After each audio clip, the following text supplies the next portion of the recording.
Hello guys, ayan o, saging. Gusto kong mag-ihaw ng saging guys. Wala akong barbecue stick tapos wala tayong guys, ulingan. Kaya naisip ko ito, tusukin natin ng tinidor o timan. Nganda guys, ganyan lang guys. Malapit na ako nakaluto guys.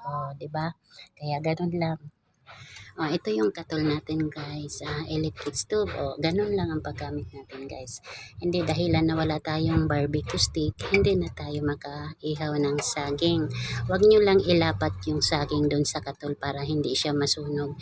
Ganito lang yung pagkaano niya guys. So, parang hindi siya masyado pero tiyaga-tiyaga lang kung gusto nyo kumain talaga ng ihaw na saging. Okay. Diba guys? Tapos na sa inyo kung gusto nyong lagyan ng asukal. Okay guys, hope na may natutunan kayo. Hindi dahilan na wala tayong mga gamit. Mayroon yan. Gagawa ng paraan para lang makakain. Thank you for watching. Bye bye.